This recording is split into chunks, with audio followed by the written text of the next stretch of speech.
Before every race, I pull a playing card from my pocket, but this time, when the red light came on, I realized I'd forgotten to bring one. In that moment, my focus wavered. The light went out, I slammed the gas, and the car shot forward like an arrow leaving the bow. Before the race, tech inspection forced us to change the chassis design. I was already pissed about it. The car was unstable in corners, but I still drove it on the edge. Aggressive overtakes, brutal maneuvers, the car was nearly out of control, and I was like a raging bull, more reckless by the second. On the long straight, I pushed past 300 kilometers an hour. Then came a string of tight corners. Only extreme precision kept the chassis flaws from showing. He's got a gain on Sergio Perez, and he's closing meter by meter, inch by inch. Is this the place to take a gamble? Hayes attacks round the outside!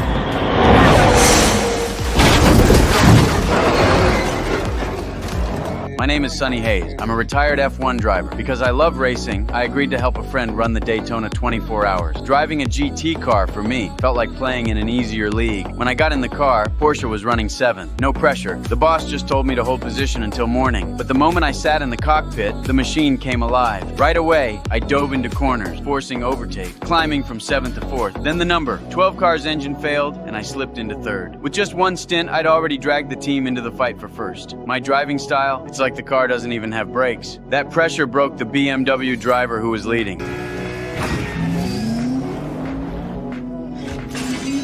BMW late on the brakes. He's in front. Can Hayes hang on?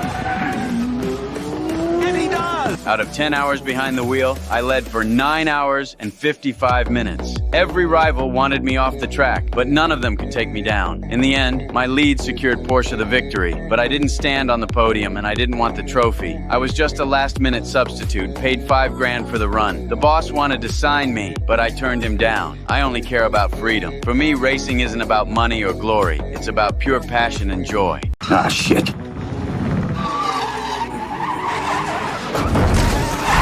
On my very first day with the team, I crashed a $7 million sports car, yet the team owner just laughed. What was his lap time? He passed his entirely self-imposed test by 0.05 of a second. I was once a genius F1 driver, but a major accident 30 years ago forced me into retirement. Then, my former teammate Ruben came to me for help. His F1 team had scored 0 points in 2.5 seasons and was facing projected losses of $350 million. He hoped I could make a comeback and save the team. When was the last time you won a race? Sunday, Daytona? Oh, I'm sorry. I meant Formula One. Oh, I'm sorry. Then same as you. F1 cars get completely redesigned every 5 years, and I'd been away for 30. I had to relearn what every button on the steering wheel actually did. If he raced with Ruben, he raced with Schumacher, with Senna. On my first lap, I didn't even set a time.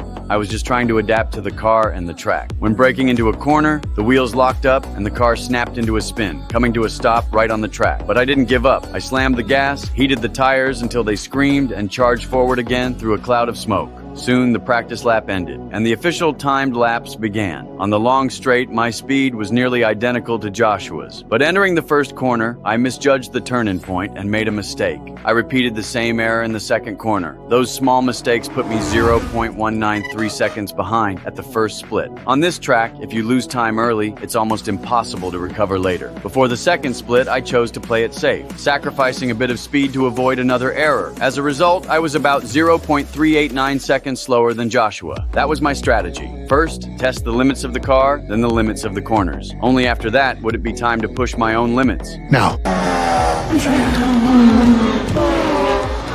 The car's there, come on. He's gaining. Ah, shit.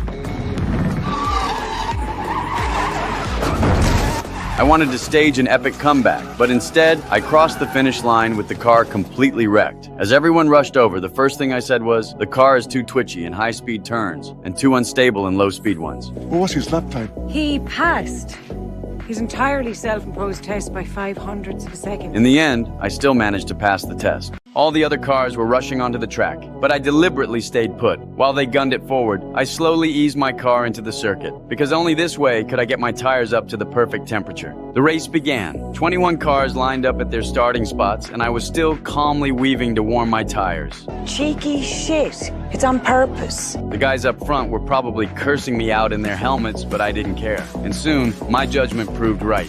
Here comes Sonny Hayes, ladies and gentlemen, using those warm tyres to carve his way through the back of the field. Before the first lap was over, I'd already jumped 7 positions thanks to tire grip. That's when I caught up to Red Bull's Sergio Perez. I wanted to overtake, but dirty air made it impossible to find a clear opening. Then the team reminded me. We were just about to enter the DRS zone. The second I saw the DRS marker, I flipped the switch without hesitation and pulled off a clean pass.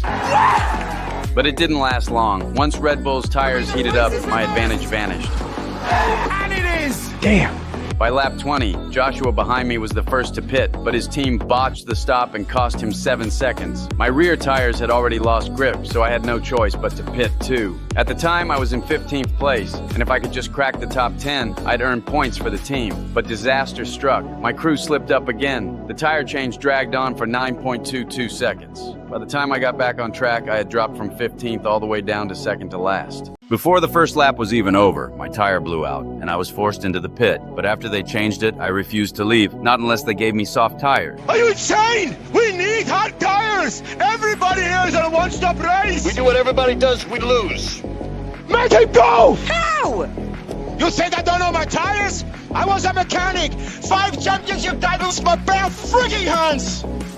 Give him his tires. To create an opening for my teammate, I deliberately smashed my front wing. The safety car was deployed, and with it slowing down the pack, Joshua in the midfield could push hard to catch up. Kate quickly understood my plan. She didn't let Joshua pit, instead telling him to keep charging forward. In that one round of chaos, Joshua jumped from 14th to 12th. By lap 14, I'd already been lapped. Normally, I'd have to move aside or risk a 5-second penalty, but the only thing on my mind was how to stage another crash and make it look like an accident. Sonny, you've got the blue flag. Let Bottas through. Come on now. A little closer. Sonny, do you copy? I hear you. Letting him through. Whoops, my bad. It's front wing again! Sure enough, the safety car came out again, and I was thrilled. While the marshals cleared the track, Joshua stayed out on Kate's orders. As others went in to change tires, he climbed from 12th to 11th, just 1 spot away from points. After rejoining, I told the team to remind Joshua to conserve his tires. You can't manufacture chaos too often, so I lay low until lap 66. That's when Joshua's no-stop strategy finally pushed him into 10th. I gave the signal. It was time for Joshua to attack, because if he pitted, he'd drop out of the top 10. I had to create a pit window for him. So I started bullying other drivers, forcing them off the track, then let myself get fairly pushed off at the next corner. The safety car came out a 3rd time. That chaos gave Joshua the window he needed. As long as he finished his stop in under 3 seconds, he could hold on to 10th.